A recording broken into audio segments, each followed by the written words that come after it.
Sinar mentari pagi menjulurkan jemari emasnya, menyelinap melalui jendela-jendela kaca raksasa yang membungkus rumah mereka. Anya Larasati menyebut rumah itu Istana Kaca.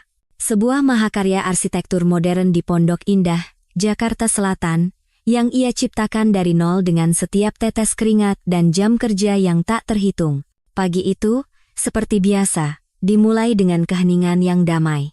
Aroma kopi biji Arabica segar menguar dari dapur, berpadu dengan wangi embun dari taman vertikal yang menghiasi dinding ruang keluarga.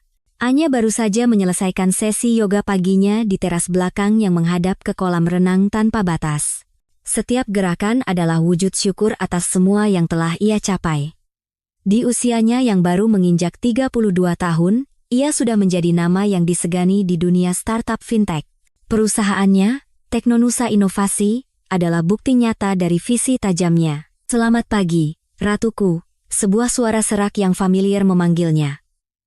Bima Aditya, suaminya, muncul dengan senyum yang selalu berhasil meluluhkan stres pekerjaan Anya. Di tangannya ada segelas jus kale dan seledri, minuman wajib Anya setelah berolahraga.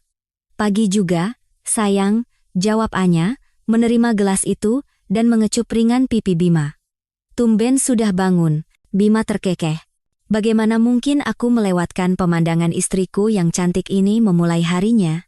Bima Aditya adalah pria yang memiliki semua yang diinginkan banyak wanita, wajah tampan, tubuh terawat, dan tutur kata yang manis.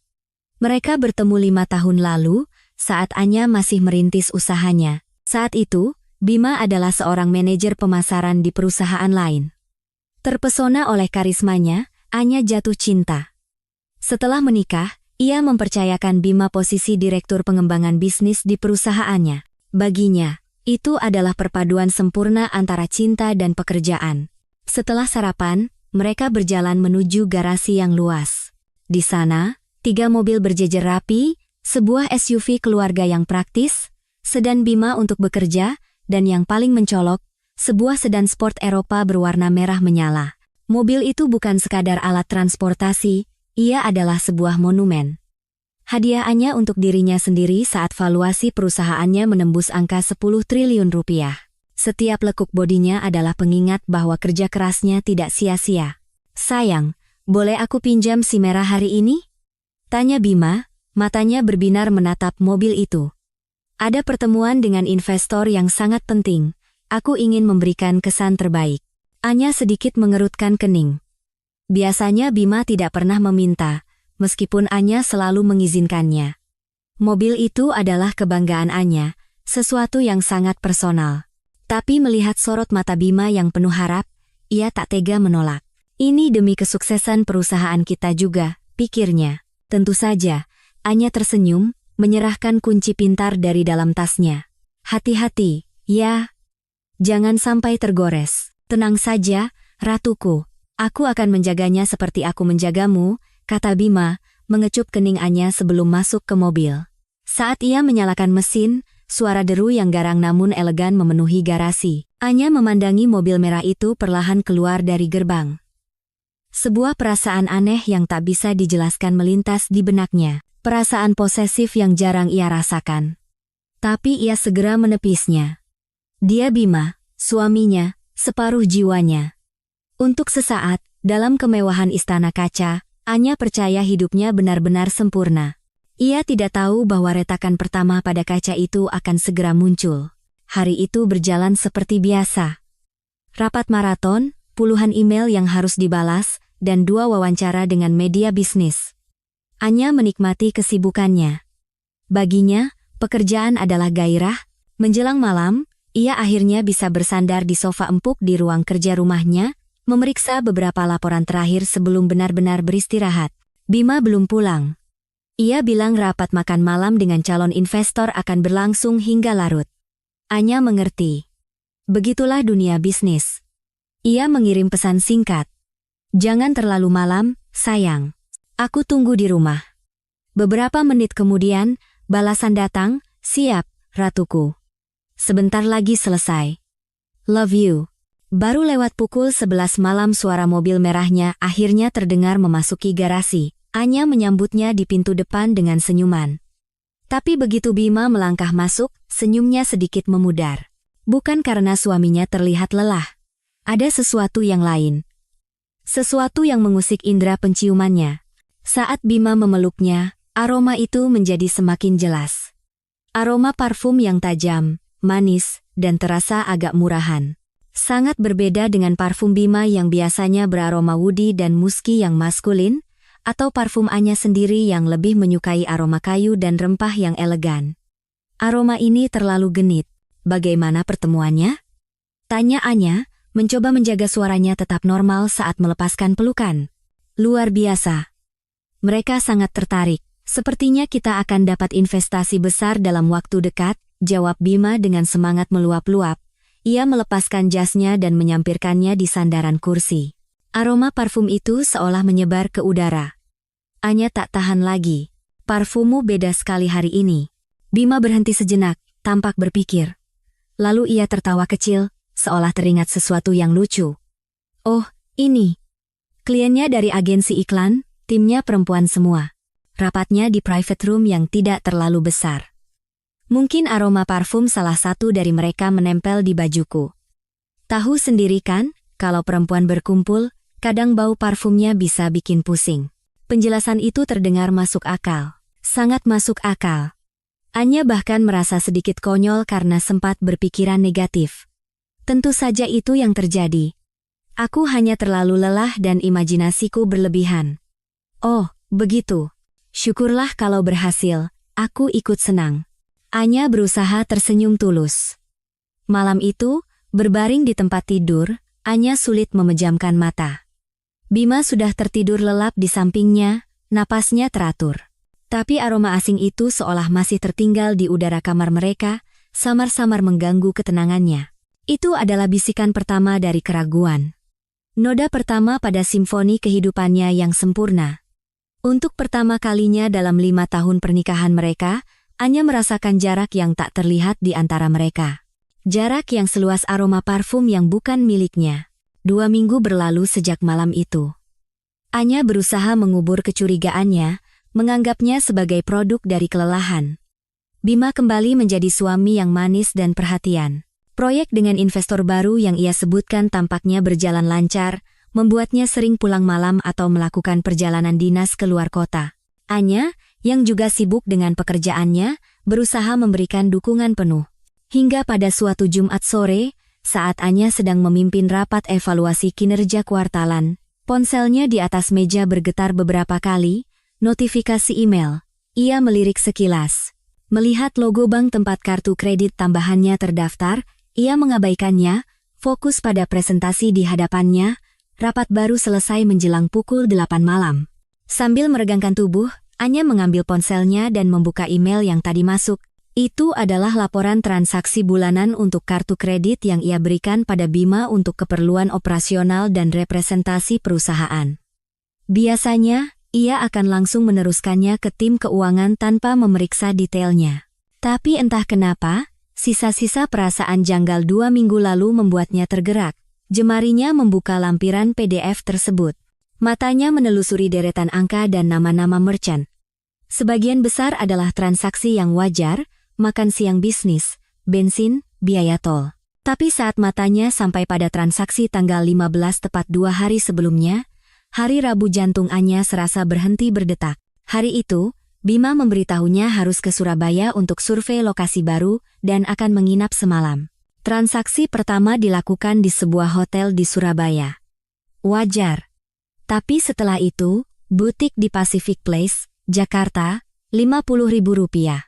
Restoran La Ciel Senopati, Jakarta, Rp6.000. Alis Anya bertaut. Pacific Place, Senopati, keduanya di Jakarta. Dan transaksi itu tercatat pada hari Rabu pukul 7 dan 9 malam. Di saat Bima seharusnya berada di Surabaya. Jantungnya mulai berdebar kencang, rasa dingin menjalar ke ujung jemarinya. Butik di Pacific Place itu menjual tas desainer edisi terbatas. Anya tahu tempat itu, tapi ia sendiri belum pernah membeli apapun dari sana. Dan La Ciel, sebuah restoran fine dining di atap gedung pencakar langit, terkenal dengan suasananya yang sangat romantis. Tempat para kekasih merayakan hari jadi atau melamar, bukan tempat untuk rapat bisnis. Sebuah gambaran mulai terbentuk di benaknya, sebuah skenario yang mengerikan. Bima tidak berada di Surabaya malam itu. Ia di Jakarta, membeli tas tangan seharga puluhan juta rupiah dan menikmati makan malam romantis di salah satu restoran paling mewah di kota. Pertanyaannya, dengan siapa? Napas Anya menjadi sesak. Ruang kerjanya yang luas dan nyaman tiba-tiba terasa mencekik. Ini bukan lagi sekadar aroma parfum. Ini adalah bukti digital yang dingin dan kejam. Ini adalah jejak pengkhianatan yang dibayar dengan hasil kerja kerasnya. Ilusi istana kaca miliknya mulai menunjukkan retakan yang besar dan mengerikan. Anya menatap kosong keluar jendela, kegemerlap lampu kota Jakarta yang tak pernah tidur, dan merasakan dunianya yang tadinya cemerlang perlahan meredup. Perasaan dingin itu tidak hilang. Bahkan setelah tiba di rumah, istana kaca yang biasanya terasa hangat dan nyaman kini terasa seperti mausoleum yang sunyi. Bima belum kembali. Katanya, perjalanan dari Surabaya sedikit macet. Kebohongan itu kini terdengar begitu memuakkan di telinga Anya. Anya tidak bisa duduk diam. Amarah dan rasa sakit bergejolak di dalam dirinya, menuntut kepastian. Ia meraih ponselnya dan menelepon satu-satunya orang yang bisa ia percaya dalam situasi seperti ini. "Rani," katanya dengan suara bergetar begitu telepon tersambung. "Anya? Ada apa malam-malam begini? Suaramu kenapa? Terjadi sesuatu?" Rani Wijaya, sahabatnya sejak kuliah, seorang pengacara handal dengan intuisi setajam silet, langsung menangkap nada aneh dalam suara Anya. Anya tidak punya tenaga untuk berbasa-basi. Ia menceritakan semuanya, aroma parfum, notifikasi kartu kredit, kebohongan tentang perjalanan dinas ke Surabaya. Rani mendengarkan dalam diam, tanpa menyela. "Aku kesana sekarang," kata Rani tegas begitu cerita. "Anya selesai. Jangan lakukan apapun sampai aku tiba, dan jangan hubungi Bima." 30 menit kemudian, Rani sudah duduk di seberang Anya, menatap sahabatnya dengan sorot mata campuran antara khawatir dan marah. "Oke, kita butuh bukti yang tidak bisa ia sangkal," kata Rani sambil mengeluarkan laptopnya. "Kau mengaktifkan fitur pelacak di mobil merah itu, kan?" Anya mengangguk lemah. "Itu adalah fitur standar untuk keamanan."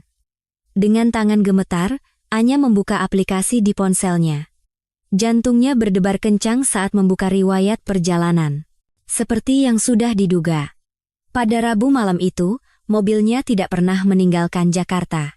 Justru, catatan GPS menunjukkan mobil itu berhenti di sebuah kompleks apartemen mewah di Kebayoran Baru selama hampir 3 jam, lalu bergerak ke Pacific Place dan Senopati, sebelum akhirnya kembali ke apartemen itu hingga keesokan paginya. "Apartemen siapa itu?" gumam Anya. Matanya menatap kosong pada peta digital di layar ponselnya. "Kita cari tahu," jawab Rani cepat. Penyelidikan mereka berlanjut ke media sosial. Berbekal informasi transaksi di butik dan restoran, Rani mulai menjelajahi foto-foto dan tag lokasi di tempat-tempat tersebut pada hari dan jam yang sama. Setelah hampir 1 jam menggulir ratusan foto orang asing, mereka menemukannya. Sebuah akun dengan ID Bella memposting foto di Lachiel pada Rabu malam. Dalam foto itu, ia memamerkan segelas anggur dengan latar belakang pemandangan kota. Tepat di samping gelasnya, tergeletak sebuah tas tangan baru model yang Anya kenali dari koleksi terbaru butik tersebut. Jantung Anya mencelos. Wanita di foto profil akun itu cantik, muda, dengan tatapan mata yang provokatif. Akunnya dipenuhi foto-foto gaya hidup mewah, liburan, barang-barang bermerek, makan di restoran mahal. Tidak ada foto Bima, tapi keterangan di foto Lachiel itu sudah cukup menusuk, kejutan terbaik di akhir hari yang panjang. "Terima kasih, Rajaku. Rajaku." Anya berbisik getir. Itu adalah panggilan sayang yang terkadang ia gunakan untuk Bima. Langkah terakhir adalah yang paling menyakitkan. Rani menggunakan keahliannya untuk melacak nomor ponsel yang terhubung dengan akun Bella. Dengan sedikit trik, mereka berhasil memeriksa daftar kontak Bima yang tersinkronisasi di cloud. Nomor itu ada di sana, disimpan dengan nama yang sangat profesional dan tidak mencurigakan, Pak Rahman, Proyek. Dunia Anya runtuh seketika. Semua kepingan puzzle telah menemukan tempatnya, membentuk gambaran pengkhianatan yang utuh dan kejam. Bima tidak hanya berselingkuh, Ia telah membangun sebuah kebohongan sistematis, menggunakan fasilitas dan uang Anya untuk mendanai kehidupan ganda dengan wanita lain. Sisa hanyalah kehampaan dan amarah yang mulai membara dingin di lubuk hatinya. Selama beberapa hari berikutnya, Anya hidup seperti robot. Ia pergi bekerja, memimpin rapat, tersenyum pada karyawan-karyawannya. Tapi di dalam, jiwanya mati rasa. Ia belum mengkonfrontasi Bima. Ia menunggu. Menunggu saat yang tepat, saat amarahnya mengkristal menjadi sesuatu yang lebih tajam dari sekadar kesedihan. Bima, yang tidak menyadari apa-apa, bersikap seperti biasa. Ia bahkan membawakan Anya oleh-oleh syal sutra bermerek sepulangnya dari perjalanan dinas ke Surabaya. Anya menerimanya dengan senyum kaku, membayangkan Bima membelinya di sebuah toko di Jakarta setelah mengantar selingkuhannya pulang. Setiap malam, Anya diam-diam memeriksa akun Instagram Bella. Ia melihat wanita itu memamerkan sepatu baru, jam tangan, dan makan malam mewah lainnya, semua dibayar dengan kartu kredit Anya. Rasa muaknya mencapai puncak. Klimaksnya datang pada Jumat malam. Anya sedang duduk di ruang kerjanya, tanpa sengaja membuka Instagram. Di bagian atas layar, muncul story baru dari Bella. Sebuah video singkat, bumerang yang menunjukkan Bella sedang berdandan di depan cermin, dengan tulisan, "Siap dimanjakan untuk kencan Jumat malam yang spesial." Itu saja sudah cukup menyakitkan. Tapi story berikutnya adalah belati yang menghunjam jantungnya. Sebuah foto kaki jenjang Bella yang memakai sepatu hak tinggi baru. Di latar belakang, terlihat pintu mobil yang terbuka. Anya mengenali pintu itu. Ia mengenali jok kulit berwarna krem. Ia mengenali karpet berwarna biru dengan logo khas yang menyala di bawahnya. Itu adalah mobil merahnya. Darah Anya serasa mendidih, lalu membeku seketika. Jadi, malam ini, Bima akan menggunakan mobil miliknya untuk berkencan dengan selingkuhannya. Mobil yang menjadi simbol kerja keras dan kemandiriannya. Mobil yang seharusnya menjadi ruang pribadinya. Bima tidak hanya mengkhianatinya, ia telah menodai dan menghina semua yang telah Anya perjuangkan. Cukup sudah. Kesedihan telah menguap, berubah menjadi baja dingin yang menyelimuti hatinya. Ia tidak akan menangis di kamarnya. Ia tidak akan menunggu Bima pulang untuk bertengkar. Ia akan merebut kembali miliknya dengan cara yang paling memalukan bagi mereka berdua. Anya meraih ponselnya. Bukan untuk menelepon Rani sambil menangis. Ini untuk meminta bantuan. "Rani, kau di mana?" Tanya Anya dengan suara yang tenang dan berbahaya. "Di rumah." "Kenapanya?" "Kamu baik-baik saya." "Aku baik-baik saja." "Sangat baik," jawab Anya. "Aku butuh mobilmu malam ini. Dan aku ingin kau ikut sebagai saksi." Hening sejenak di seberang telepon. Rani bisa merasakan perubahan drastis pada sahabatnya. "Saksi? Saksi untuk apa, Anya?" Anya berjalan ke jendela, menatap lampu-lampu kota yang berkelip seperti jutaan mata yang akan menyaksikan pertunjukannya. "Saksi saat aku mengambil alih mobilku secara paksa dan membiarkan dua parasit itu berkencan di atas aspal jalanan," kata Anya, nadanya dingin dan penuh tekad. Malam di Jakarta adalah hutan beton yang diterangi lampu neon. Bagi sebagian orang, itu adalah panggung untuk merayakan cinta atau kesuksesan. Malam ini, bagi Anya, itu adalah area perburuan. Ia duduk di kursi penumpang sebuah SUV kompak berwarna abu-abu mobil Rani, yang sengaja dipilih agar tidak mencolok. Tangannya di pangkuan terasa dingin, terkepal erat. Jantungnya berdebar dengan ritme liar, campuran antara adrenalin dan sakit hati yang merobek. Rani, yang memegang kemudi, sesekali melirik sahabatnya dengan cemas.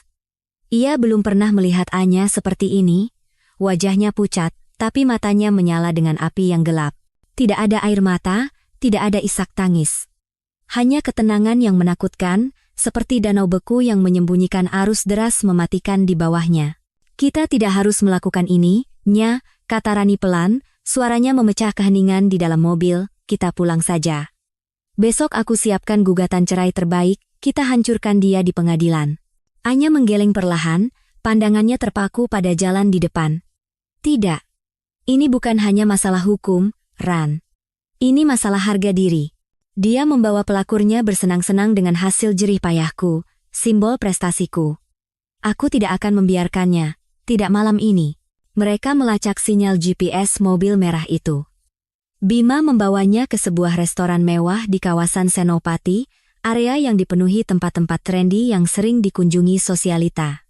Rani memarkir mobilnya di seberang jalan, di tempat yang agak gelap namun memiliki pandangan jelas ke pintu masuk restoran.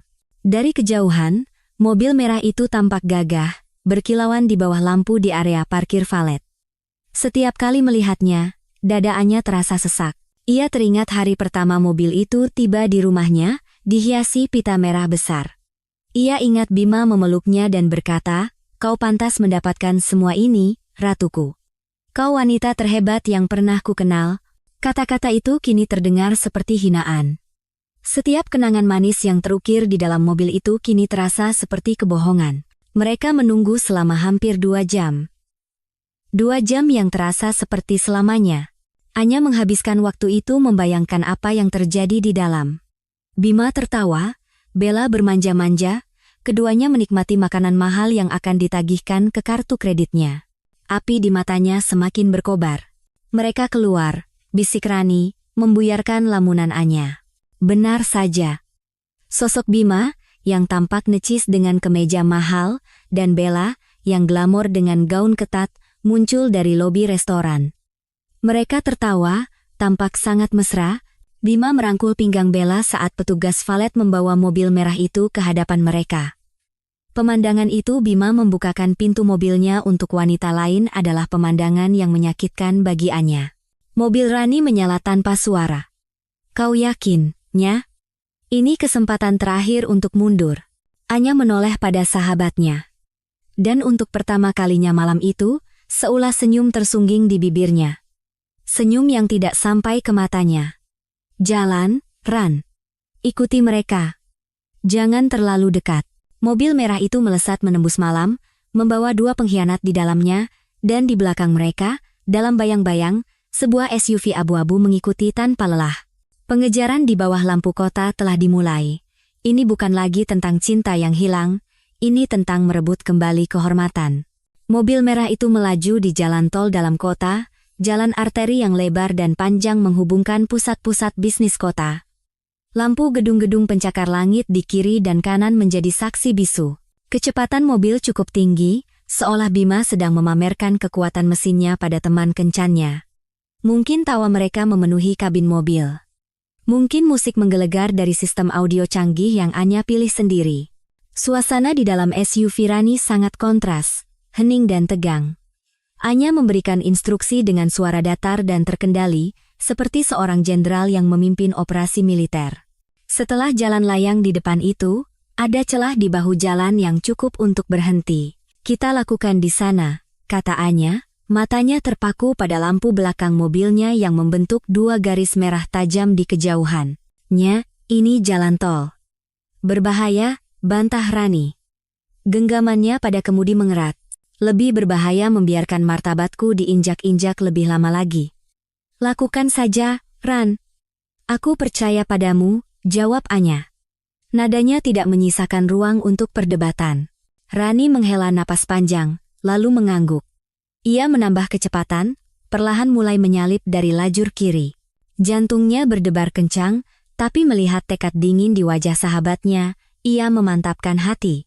Saat mobil merah itu melewati jalan layang, Rani melihat celah yang Anya maksud, bahu jalan yang cukup lebar sebelum pintu keluar tol berikutnya. Inilah saatnya.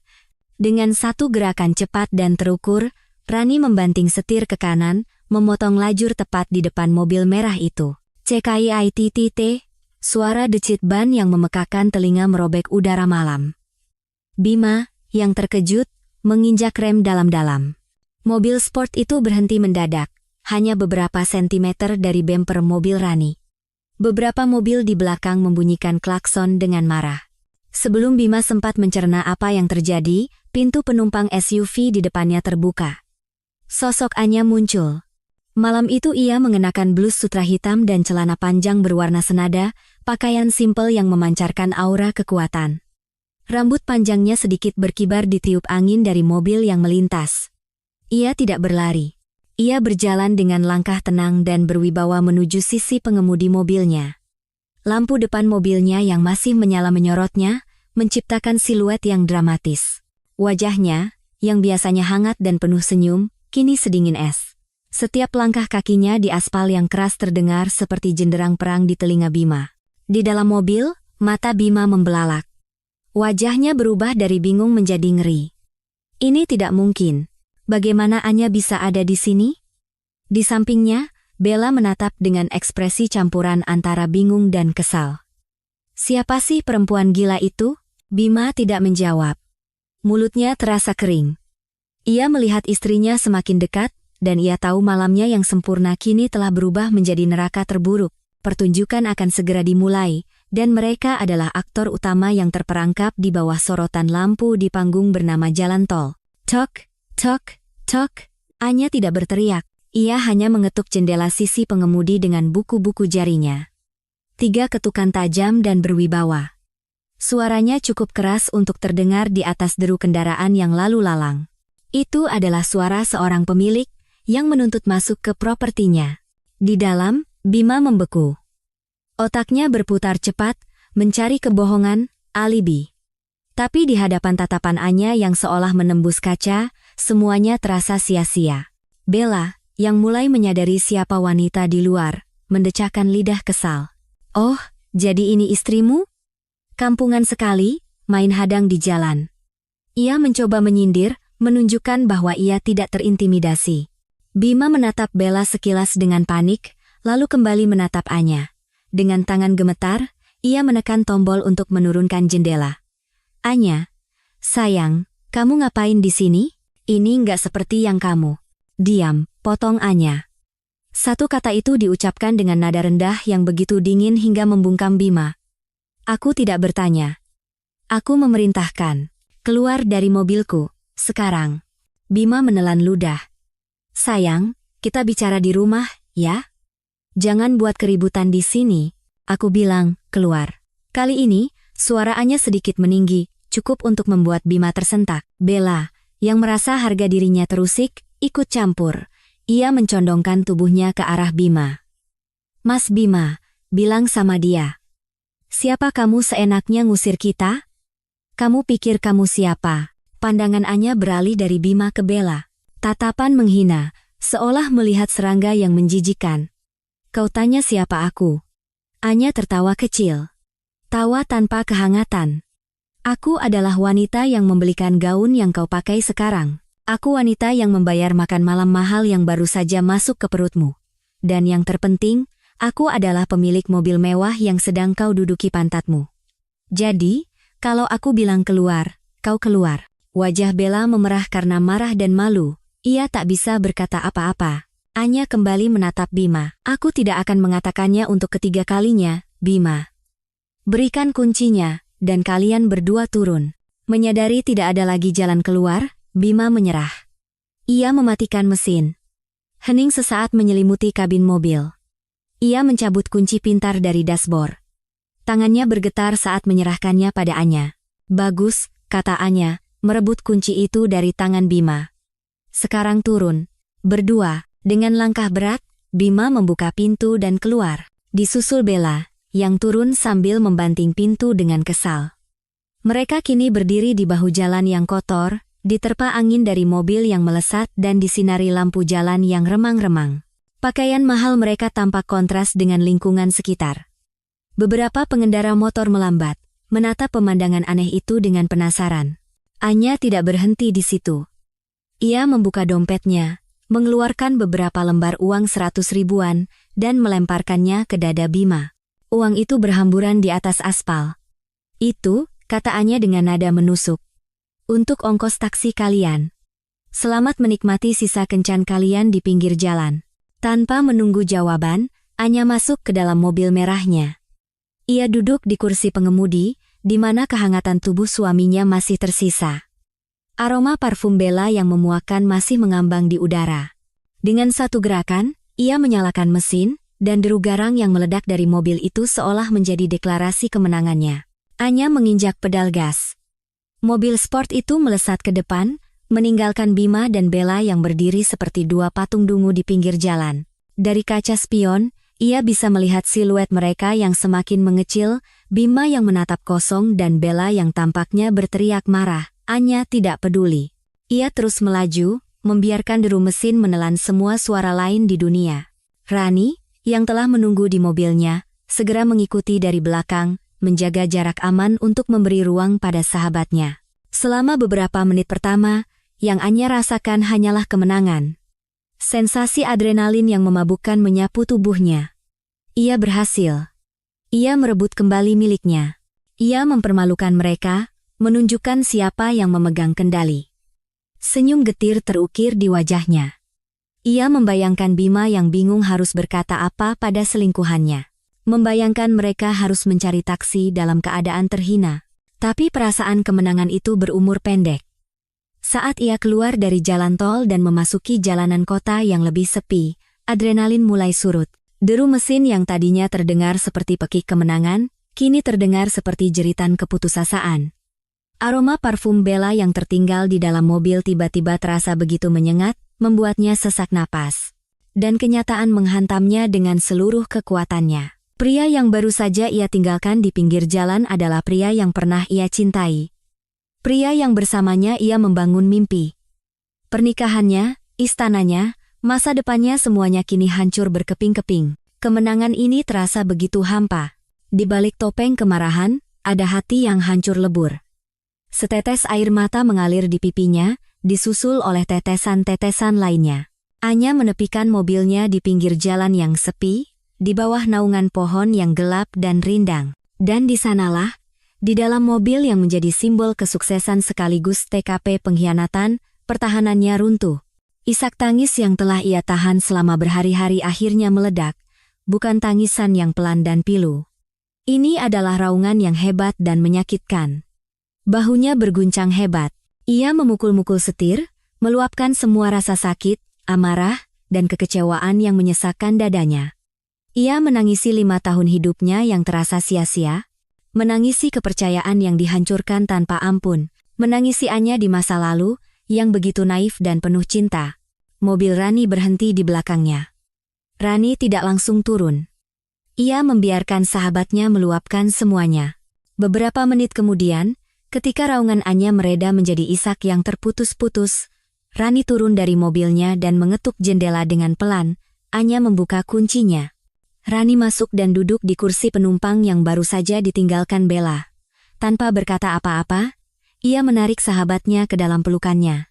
Anya kembali menangis di bahu Rani, membasahi blus sahabatnya dengan air mata.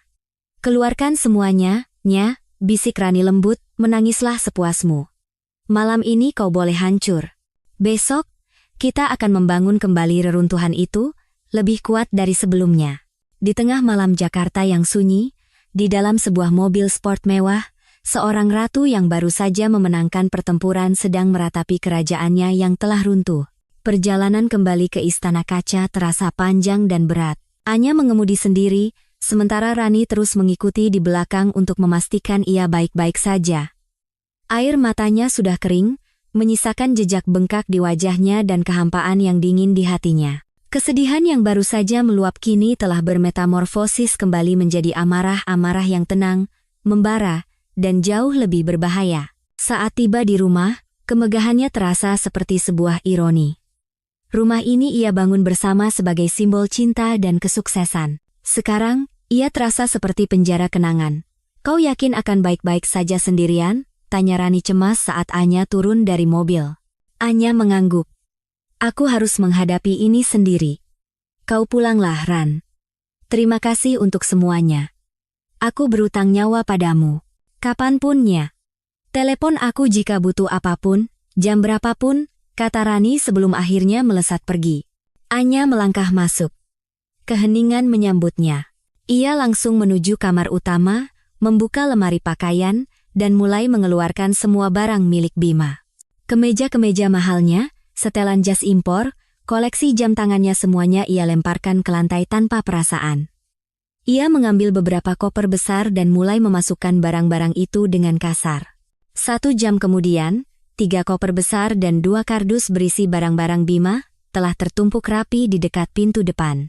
Setelah itu, Ia menelepon layanan keamanan 24 jam dan meminta mereka mengganti semua kunci pintu digital di rumahnya dengan yang baru. Ia duduk di sofa ruang keluarga yang luas, menunggu, menatap pintu dengan hampa. Menjelang subuh, sebuah taksi berhenti di depan gerbang. Bima telah kembali. Ia masuk dengan wajah kusut dan penuh amarah. Melihat Anya yang duduk tenang dan tumpukan barang-barangnya yang sudah siap di depan pintu, amarahnya meledak. "Kau gila, Anya, kau benar-benar sudah gila," teriaknya, suaranya menggema di ruangan yang sunyi. "Kau mempermalukanku di depan umum, apa kata orang nanti?" Anya menatapnya dengan tatapan kosong. "Aku tidak peduli apa kata orang. Seharusnya itu yang kau pikirkan sebelum membawa wanita lain masuk ke mobilku." Bima mendekat, wajahnya memerah karena emosi. "Ini semua salahmu. Kalau saja kau tidak gila kerja, kalau saja kau punya sedikit lebih banyak waktu untukku, aku tidak akan seperti ini." Itu adalah tuduhan klasik seorang manipulator. Gaslighting, upaya membalikkan kesalahan. Tapi Anya yang sekarang bukan lagi Anya yang naif. Ia tidak akan termakan permainan itu. Ia berdiri, menatap lurus ke mata Bima. "Jangan berani-berani menyalahkanku atas pengkhianatanmu, Bima Aditya. Kau yang memilih untuk berbohong, kau yang memilih untuk berselingkuh, dan kau yang memilih untuk menghinaku.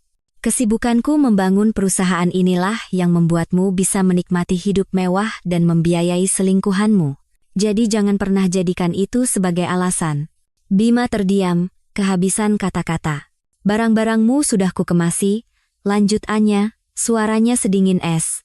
"Ambil, dan keluar dari rumah ini." "Kau mengusirku? Ini rumah kita juga," protes Bima. "Tidak," jawab Anya tegas. "Ini rumahku. Dibeli dan dibangun dengan uangku, atas nama orang tuaku. Kau hanya menumpang. Dan waktu menumpangmu sudah habis." Anya melewatinya, menuju tangga ke lantai 2.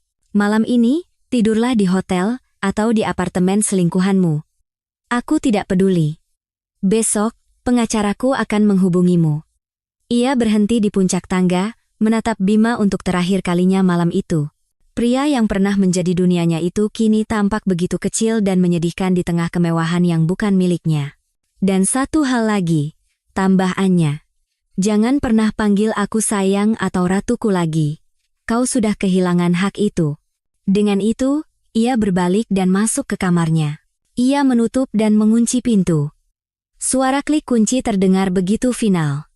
Di luar, ia bisa mendengar Bima berteriak marah dan menendang salah satu kopernya. Tapi Anya tidak bergeming. Pertempuran di jalanan mungkin telah berakhir, tapi perang yang sesungguhnya baru saja dimulai, dan ia siap menghadapinya. Pagi datang tanpa diundang. Sinar matahari yang biasanya terasa hangat kini menyorot tajam kekacauan di dekat pintu depan. 3 koper dan 2 kardus, berisi 5 tahun kehidupan Bima, menjadi monumen bisu dari kehancuran semalam. Anya terbangun bukan karena alarm, tapi karena keheningan yang memekakkan telinga. Tak ada lagi suara Bima di kamar mandi, tak ada lagi aroma kopi yang biasa ia siapkan. Hanya ada dirinya dan gema dari keputusannya. Ia tidak lagi bersedih. Air mata telah habis terkuras di dalam mobil semalam. Hari ini adalah hari membangun pertahanan, hari mendirikan benteng baru. Langkah pertama adalah menelepon Rani. Bukan lagi sebagai sahabat, tapi sebagai kuasa hukumnya. Suaranya serak, tapi tegas. "Ran, aku mau prosesnya dimulai hari ini. Siapkan semua yang dibutuhkan untuk gugatan cerai. Tuntut semua yang bisa kita tuntut." "Sudah kusiapkan sejak kemarin, Nya," jawab Rani, suaranya penuh dukungan. "Aku ke kantormu siang ini, kita bahas detailnya." Langkah kedua, Anya menghubungi manajer aset pribadinya, Pak Hidayat, seorang pria parubaya yang telah mengelola keuangannya sejak Teknonusa masih berupa mimpi di atas kertas. "Selamat pagi, Pak Hidayat. Ini Anya Larasati," sapanya dengan nada formal. "Saya minta semua rekening bersama atas nama saya dan Bima Aditya dibekukan efektif per jam ini. Begitu juga dengan akses kartu kredit tambahan dan semua fasilitas keuangan lain yang terhubung dengan rekening saya." Hening Sainak. "Baik, Bu Anya. Boleh saya tahu alasannya untuk catatan internal?" "Alasan pribadi yang mendesak," jawab Anya singkat. "Surat resmi dari pengacara saya akan menyusul siang ini." Pastikan tidak ada 1 rupiah pun yang bisa keluar dari rekening-rekening itu tanpa persetujuan langsung dari saya. Permintaan itu segera dieksekusi. Salah satu pilar penopang finansial Bima runtuh hanya dengan 1 panggilan telepon darinya. Ia melanjutkan dengan mengirim email ke seluruh jajaran direksi dan kepala departemen di perusahaannya. Email itu menginformasikan bahwa Bima Aditya dinonaktifkan dari jabatannya sebagai Direktur Pengembangan Bisnis dengan segera, dengan alasan evaluasi kinerja dan restrukturisasi internal. Bahasa korporat yang dingin untuk sebuah pemecatan yang kejam. Langkah terakhir adalah yang paling simbolis. Tim keamanan yang ia panggil semalam tiba di pagi hari. Mereka bekerja efisien, mengganti panel kunci digital di setiap pintu, memprogram ulang sistem alarm, dan memberinya kartu akses serta kode sandi yang baru. Selesai bekerja, petugas itu menyerahkan kartu akses baru padanya. Semua sudah diamankan, Bu Anya. Sekarang hanya kartu ini dan kode dari ibu yang bisa mengakses rumah ini.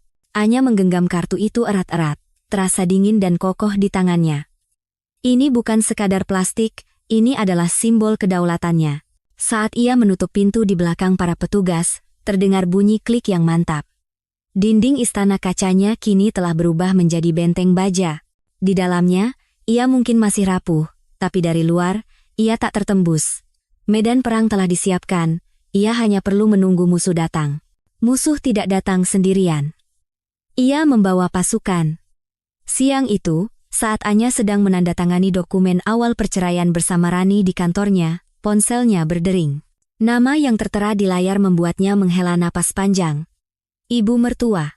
Anya memberi isyarat pada Rani untuk diam dan mengangkat telepon. Halo, Ma. Anya. Suara di seberang terdengar tajam, campuran antara amarah dan isak tangis yang dibuat-buat. Apa yang sudah kau lakukan pada anakku, Bima? Tega sekali kamu. Dia pulang pagi-pagi dalam keadaan kacau balau. Katanya kau mengusirnya dari rumahnya sendiri. Rupanya Bima sudah memainkan drama pertamanya di hadapan orang tuanya, melukiskan diri sebagai korban yang teraniaya. Maaf, Ma, Anya memulai dengan tenang. Ini masalah antara saya dan Mas Bima. Menurut saya tidak. Seenaknya kamu bicara. Kami ini orang tuanya, potong Ibu Bima. Kalau ada masalah rumah tangga itu dibicarakan baik-baik, cari solusi, bukan malah mengusir suami seperti penjahat. Suami itu adalah langit bagi istri, Anya. Dosa besar kamu. Nasihat usang yang seringkali hanya digunakan untuk menekan perempuan. Anya menarik napas dalam-dalam, menahan emosinya. Apakah Mas Bima sudah menceritakan semuanya? Tanya Anya. Menjaga suaranya agar terdengar dingin. Sudah. Katanya kamu terlalu sibuk sampai tidak memperhatikannya. Wajar kalau laki-laki sesekali cari perhatian di luar. Harusnya kamu introspeksi diri, bukan malah mempermalukan suami. Anya tidak tahan lagi. Baik, Ma. Karena Mama ingin tahu, akan saya berikan versi lengkapnya. Anak Mama bukan sekadar melakukan kesalahan, tapi berselingkuh secara sistematis. Dia membiayai hidup selingkuhannya dengan uang saya, membelikan tas puluhan juta, mengajaknya makan malam romantis dengan kartu kredit saya. Puncaknya, dia membawa perempuan itu jalan-jalan dengan mobil yang saya beli dengan darah dan keringat saya. Saya punya semua buktinya, Ma. Laporan transaksi, foto, catatan GPS. Jadi, mohon maaf, ini bukan lagi masalah introspeksi saya, tapi masalah pengkhianatan anak Mama. Hening panjang di seberang telepon. Ibu Bima terdengar kaget.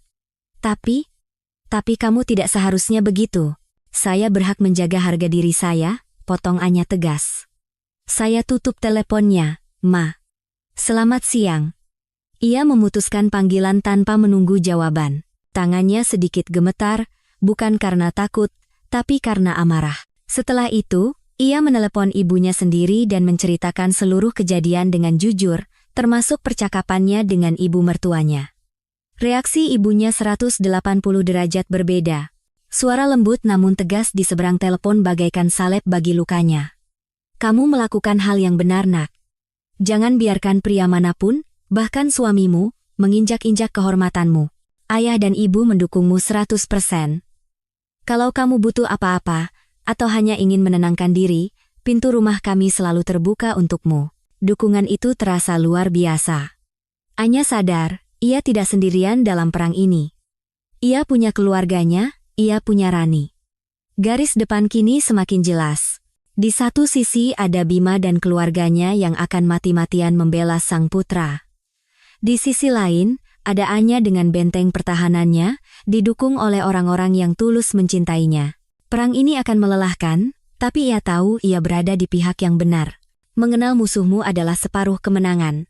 Itulah yang dikatakan Rani saat menyarankan Anya untuk menyewa seorang detektif swasta. Awalnya Anya ragu, terasa terlalu dramatis seperti di film.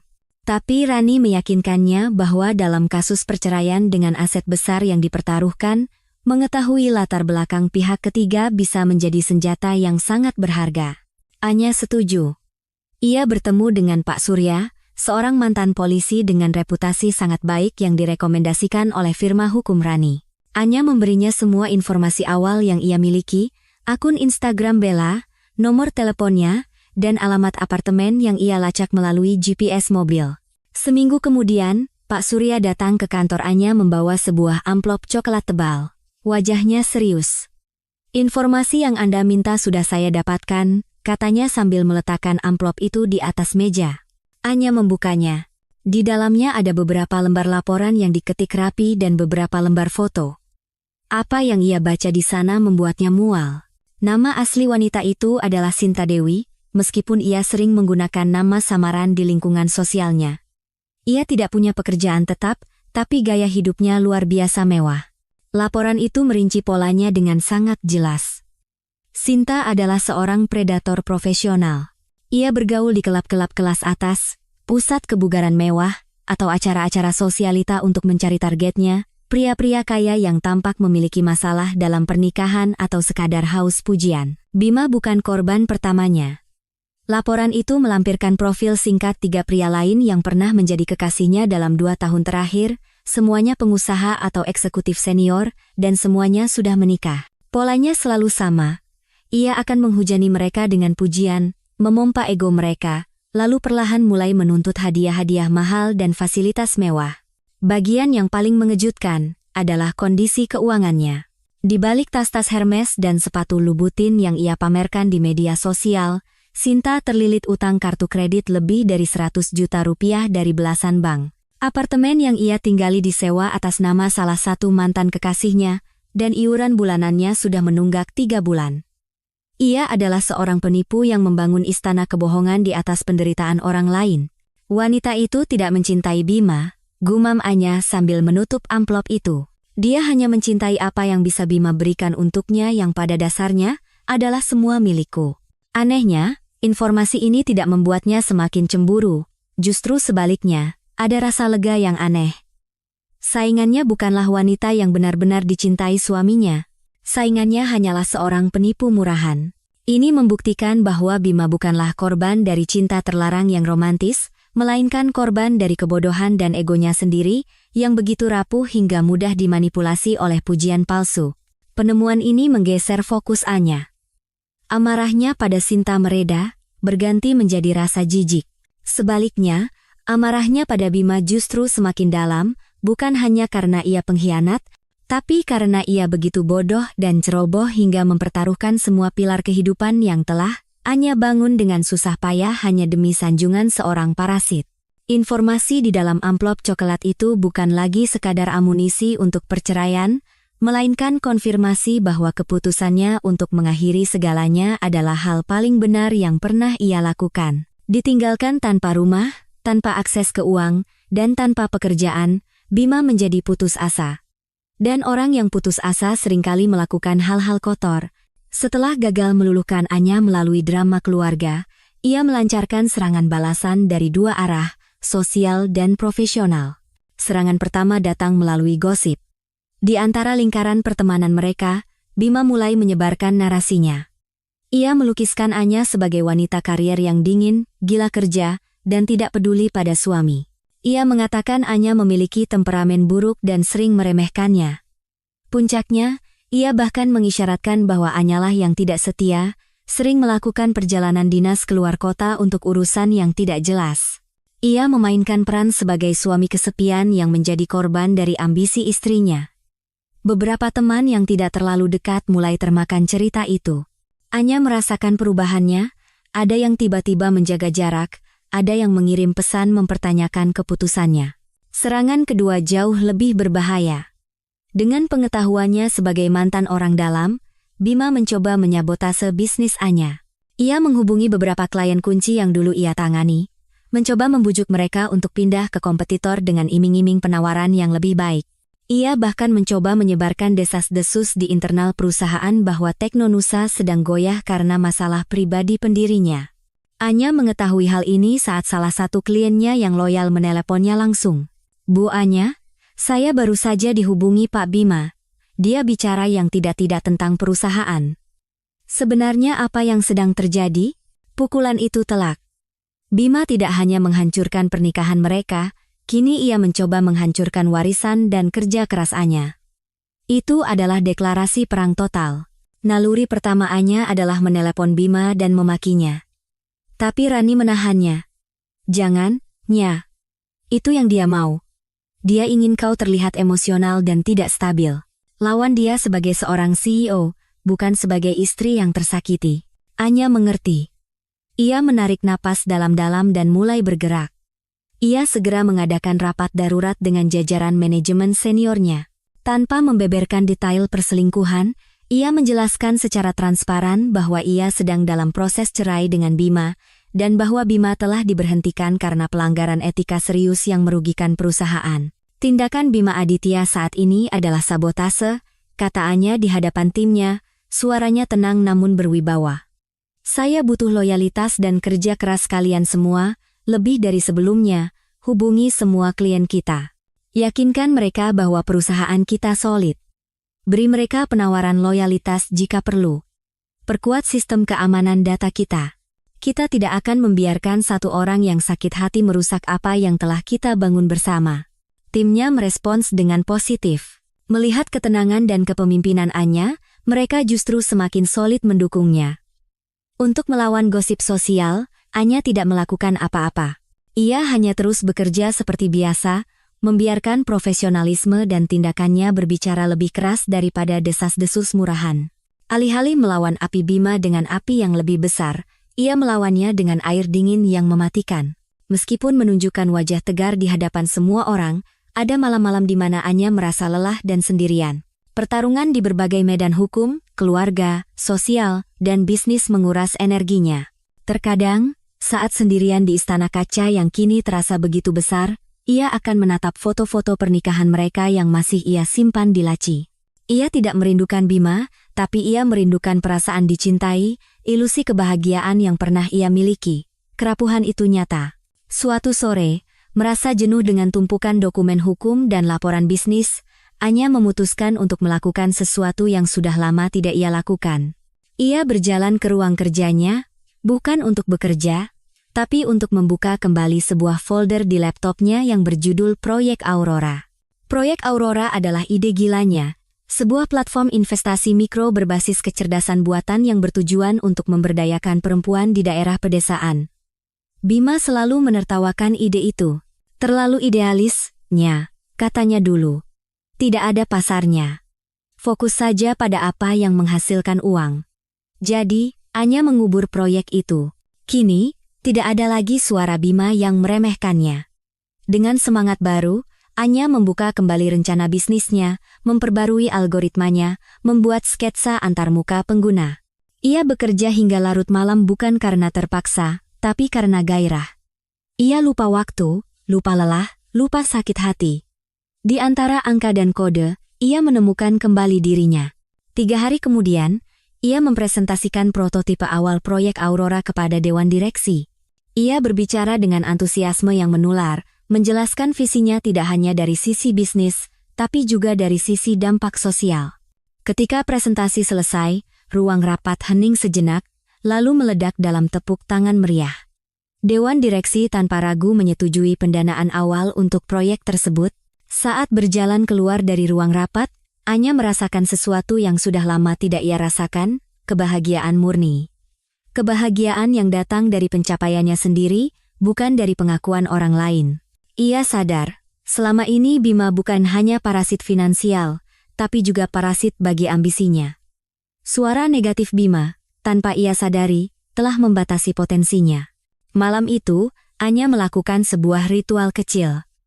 Ia mengambil kunci mobil merahnya. Ia masuk ke dalam mobil yang pernah menjadi TKP pengkhianatan itu. Tapi kali ini, ia tidak merasakan sakit. Ia menyalakan mesin, membuka atapnya, dan melaju menembus malam tanpa tujuan. Ia tidak sedang melarikan diri dari masa lalunya, ia sedang mengemudi menuju masa depannya. Angin malam menerbangkan rambutnya.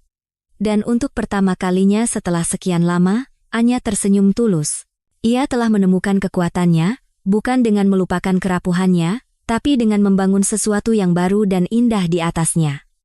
Kekuatan itu sepenuhnya miliknya, dan tidak akan ada yang bisa merebutnya lagi. 2 bulan telah berlalu sejak malam konfrontasi itu. 2 bulan yang terasa seperti perang bertahun-tahun. Serangan balasan Bima melalui jalur sosial dan bisnis gagal total. Reputasinya di kalangan kolega hancur. Dan upayanya menyabotase Teknonusa justru membuat klien-klien Anya semakin solid memberikan dukungan. Bima kini benar-benar terpojok. Tanpa pekerjaan, tanpa uang, dan dengan proses hukum yang jelas-jelas tidak menguntungkannya, ia kehabisan pilihan. Jadi, ia kembali ke senjata pertamanya dan yang paling bisa diandalkan, pesona dan manipulasi. Suatu sore, ia menunggu Anya di lobi gedung kantornya. Penampilannya sengaja dibuat menyedihkan. Wajahnya tidak terawat, ada lingkaran hitam di bawah matanya, dan kemeja yang ia kenakan tampak sedikit kusut. Di tangannya ada sebuket bunga lili putih, bunga favorit Anya. Sebuah pertunjukan penyesalan yang terlatih. Saat Anya keluar dari lift, Bima langsung menghampirinya. Anya, panggilnya dengan suara serak yang dibuat-buat. Anya berhenti. Wajahnya tanpa ekspresi. Tim keamanannya hendak maju, tapi Anya memberi isyarat agar mereka menunggu. Tolong, beri aku 5 menit, hanya 5 menit. Anya menatapnya dingin, lalu mengangguk singkat dan berjalan ke kafe yang sepi di sudut lobi. Mereka duduk berhadapan, dengan buket bunga lili tergeletak canggung di atas meja di antara mereka. Aku tahu aku telah membuat kesalahan terbesar dalam hidupku, Bima memulai, matanya menatap Anya dengan tatapan memohon, aku buta, Nya, buta karena egoku sendiri. Bella, perempuan itu tidak berarti apa-apa. Itu hanya kesalahan bodoh. Duniaku adalah kamu, Nya, selalu kamu. Anya hanya mendengarkan dalam diam. 2 bulan ini adalah neraka bagiku, lanjut Bima, suaranya bergetar. Aku tidak bisa tidur, tidak bisa makan. Setiap sudut kota ini mengingatkanku padamu, pada rumah kita. Aku sadar, semua kemewahan, semua pencapaian, tidak ada artinya tanpa kamu di sisiku. Kumohon, Nya, cabut gugatan ini. Beri aku satu kesempatan terakhir untuk memperbaiki semuanya. Aku akan melakukan apa saja. Ia mengulurkan tangan, mencoba meraih tangan Anya. Anya menarik tangannya lebih dulu. Ia menatap lurus ke mata Bima, dan untuk pertama kalinya membuka mulut. Suaranya tenang seperti air danau yang dalam. Kau salah, Bima. Bima mengerutkan kening.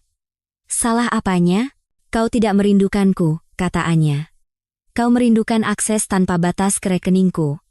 Kau tidak merindukan rumah kita, kau merindukan kemewahan yang bisa kusediakan. Kau tidak menyesali perbuatanmu, kau menyesal karena ketahuan dan hidupmu sekarang menjadi sulit. Setiap kata Anya adalah pisau bedah yang mengupas lapis demi lapis kebohongan Bima. Bella bukan kesalahan bodoh, lanjut Anya. Dia adalah pilihan sadar yang kau buat berulang kali. Kau memilih untuk membohongiku setiap hari. Kau memilih untuk menghabiskan uangku untuknya. Kau memilih untuk menodai mobilku, rumahku, dan pernikahan kita. Itu bukan kesalahan, Bima. Itu karaktermu. Wajah Bima memucat. Topeng penyesalannya retak. Tawaran rekonsiliasimu palsu, simpul Anya. Sama palsunya seperti semua kata aku cinta kamu yang pernah kau ucapkan selama beberapa tahun terakhir. Sandiwaraku sudah selesai. Jangan pernah temui aku seperti ini lagi. Anya berdiri, meninggalkan Bima yang duduk termangu. Ia bahkan tidak melirik bunga lili putih di atas meja. Saat berjalan keluar dari kafe, ia merasa beban berat terakhir terangkat dari pundaknya. Ia tidak lagi marah, tidak lagi sakit hati.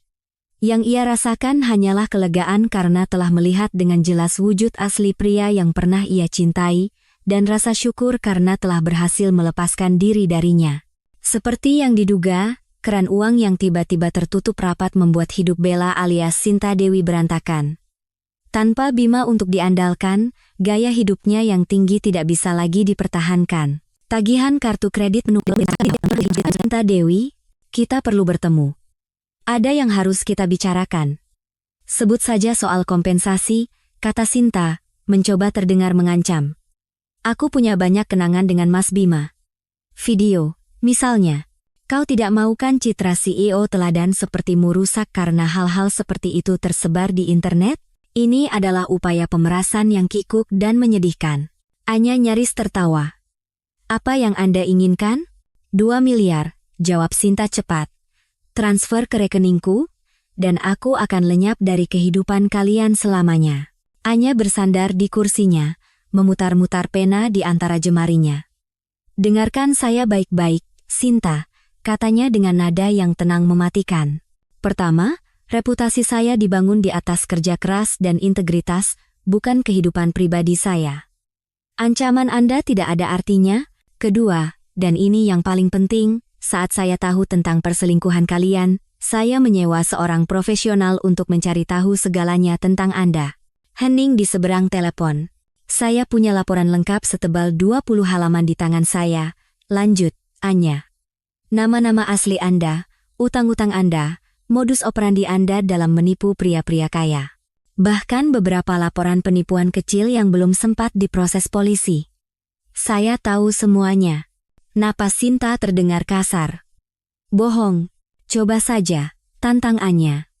Satu saja kenangan yang Anda punya muncul di internet, atau jika Anda mencoba menghubungi saya atau siapapun yang saya kenal lagi, maka pada saat itu juga, amplop berisi semua catatan kriminal Anda itu akan mendarat dengan manis di meja Direktur Reserse Kriminal Polda Metro Jaya. Pengacara saya, Rani Wijaya, akan dengan senang hati mengantarkannya sendiri.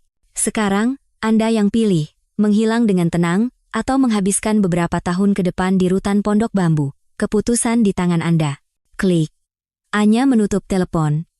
Ia tidak pernah mendengar kabar tentang Sinta lagi. Beberapa minggu kemudian, detektif swastanya, Pak Surya, mengirimkan laporan singkat. Sinta Dewi telah meninggalkan Jakarta dengan tergesa-gesa setelah menjual beberapa barang mewah yang tersisa. Jejak terakhirnya terlacak di sebuah kota kecil di Jawa Tengah. Pulang ke rumah orang tuanya. Parasit itu, setelah kehilangan inangnya, terpaksa kembali ke habitat aslinya. Bagi Anya, Sinta tidak pernah menjadi musuh utama. Ia hanyalah cermin dari kebodohan Bima, dan kini, catatannya dalam hidup Anya telah resmi ditutup. Hari itu akhirnya tiba. Bukan di ruang sidang yang menegangkan, tapi di ruang mediasi yang dingin dan impersonal di firma hukum Rani. Pertemuan terakhir untuk menandatangani kesepakatan perceraian final. Anya datang bersama Rani, tampak profesional dengan blazer berwarna krem. Ia tenang dan siap. Bima datang bersama seorang pengacara muda yang tampak sedikit gugup, mungkin disewa dengan biaya yang jauh lebih murah. Penampilan Bima lebih baik dari terakhir kali mereka bertemu, posturnya rapi, tapi sorot matanya kosong dan kalah. Pertemuan itu singkat dan efisien. Rani memimpin pembicaraan, menjelaskan poin-poin kesepakatan dengan jelas dan tanpa emosi. Sesuai dengan perjanjian pranikah yang ditandatangani kedua belah pihak 5 tahun lalu, Rani memulai, seluruh aset yang dimiliki oleh Ibu Anya Larasati sebelum menikah, dan aset yang diperoleh atas nama perusahaannya selama masa pernikahan, adalah sepenuhnya milik Ibu Anya. Ini termasuk rumah di Pondok Indah, seluruh kendaraan, dan aset investasi lainnya. Pengacara Bima hanya bisa mengangguk pasrah. Perjanjian pranikah yang dulu dianggap Bima hanya formalitas kini menjadi tembok hukum yang tak bisa ia tembus. Terkait pembagian harta bersama, lanjut Rani, klien kami bersedia memberikan uang pisah sebesar 500 juta rupiah sebagai bentuk itikat baik untuk membantu Bapak Bima Aditya memulai hidup baru. Jumlah ini akan ditransfer setelah perjanjian ini ditandatangani. Bima mengangkat kepalanya. Ada kilat keterkejutan di matanya. Ia mungkin mengira Anya akan meninggalkannya tanpa sepeser pun. Tawaran itu, meskipun hanya sebagian kecil dari kekayaan Anya, adalah sebuah pelampung di tengah lautan kebangkrutannya. Itu bukan tindakan balas dendam. Itu adalah tindakan final Anya untuk memutuskan semua ikatan, biaya untuk membeli kebebasannya secara utuh. Kami setuju, kata pengacara Bima cepat, sebelum Bima sempat berkata apa-apa. Beberapa lembar dokumen diletakkan di atas meja mahoni yang mengkilap. Dokumen-dokumen yang akan mengakhiri status mereka sebagai suami istri secara resmi. Anya mengambil pena dan menandatangani setiap halaman tanpa ragu. Goresan tintanya mantap dan tegas. Saat giliran Bima, tangannya sedikit bergetar. Ia menatap dokumen itu sejenak, seolah melihat nisan dari kehidupan masa lalunya. Ia melirik Anya, mencoba mencari sesuatu di wajah mantan istrinya, mungkin penyesalan, mungkin kesedihan, tapi yang ia temukan hanyalah ketenangan. Akhirnya, dengan helaan napas panjang, ia pun menandatanganinya. Selesai, pernikahan mereka resmi berakhir di atas meja kopi ruang mediasi itu. Diakhiri dengan jabat tangan formal antar pengacara. Tidak ada drama, tidak ada air mata, hanya rasa lega yang membentang luas. Saat Anya berjalan keluar dari ruangan itu, ia merasa jauh lebih ringan, seolah baru saja meletakkan ransel berisi batu yang telah ia pikul selama berbulan-bulan. Sebulan setelah perceraian mereka resmi terdaftar di pengadilan, Anya menerima pesan singkat dari nomor yang tidak dikenal. Isinya hanya satu baris. Bisa kita bertemu untuk terakhir kalinya? Hanya ingin bicara, Bima. Anya ragu sejenak. Tapi ia tahu, untuk benar-benar menutup buku ini, mungkin ada satu halaman terakhir yang perlu ia baca. Ia setuju, memilih tempat yang sepenuhnya netral, sebuah taman di suatu sore yang cerah. Bima menunggunya di salah satu bangku taman. Ia tampak berbeda, lebih kurus, lebih sederhana. Tidak ada lagi aura angkuh atau pesona manipulatif, hanya seorang pria biasa yang tampak lelah. Terima kasih sudah datang, katanya saat Anya duduk di sebelahnya, menjaga jarak di antara mereka. Ada apa, Bima? Tanya Anya langsung. Bima tidak langsung menjawab. Ia menatap anak-anak yang bermain di kejauhan. Aku pindah ke kota lain, katanya pelan. Mencoba memulai dari awal. Aku dapat pekerjaan di perusahaan properti kecil. Bukan apa-apa, tapi cukuplah untuk hidup. Anya hanya mendengarkan. Aku punya banyak waktu untuk berpikir belakangan ini, lanjut Bima, kini menatap Anya, dan aku sadar, semua yang kau katakan hari itu di lobi kantormu, semuanya benar, aku tidak merindukanmu. Aku merindukan kenyamanan. Aku egois, serakah, dan bodoh. Aku membuang berlian sepertimu demi sepotong kaca murahan. Untuk pertama kalinya, permintaan maafnya terdengar tulus. Tidak ada air mata buaya, tidak ada drama. Hanya pengakuan yang pahit. Aku tidak memintamu kembali. Aku tahu itu tidak mungkin, katanya. Aku hanya ingin bilang, aku minta maaf atas semua luka yang kuberikan, sungguh-sungguh minta maaf. Kau tidak pantas menerima perlakuan seperti itu. Anya menatap Bima. Ia melihat pria yang berbeda dari pria yang ia nikahi. Berbeda dari monster yang ia lawan. Ia melihat seorang pria yang telah membayar harga atas kesalahannya dengan kehilangan segalanya, dan mungkin, akhirnya belajar darinya. Aku memaafkanmu, Bima, kata Anya lembut. Kata-kata itu keluar dengan mudah, tanpa beban. Bukan agar kau merasa lebih baik. Aku memaafkanmu agar aku bisa benar-benar bebas dari semua ini. Aku harap kau menjalani hidup yang lebih baik dan lebih jujur ke depannya. Aku sedang berusaha, bisik Bima. Ku dengar proyek Aurora sukses besar. Anya tersenyum tipis. Ya? Ternyata ide yang terlalu idealis itu bisa menghasilkan uang juga. Mereka duduk dalam diam sejenak. Bukan keheningan yang canggung, melainkan keheningan yang menandai akhir dari sebuah babak panjang dalam hidup mereka. Aku harus pergi sekarang, kata Anya akhirnya sambil berdiri. Anya, panggil Bima sekali lagi. Semoga kau bahagia. Aku sudah bahagia, Bima, jawab Anya. Dan ia bersungguh-sungguh. Ia berbalik dan berjalan pergi, tanpa menoleh ke belakang lagi. Percakapan itu adalah titik penutup terakhir yang ia butuhkan. Sebuah epilog yang tenang untuk sebuah kisah yang penuh badai. 1 tahun kemudian. Langit biru cerah membentang di atas jalan pedesaan yang terawat baik di pinggiran Jawa Barat.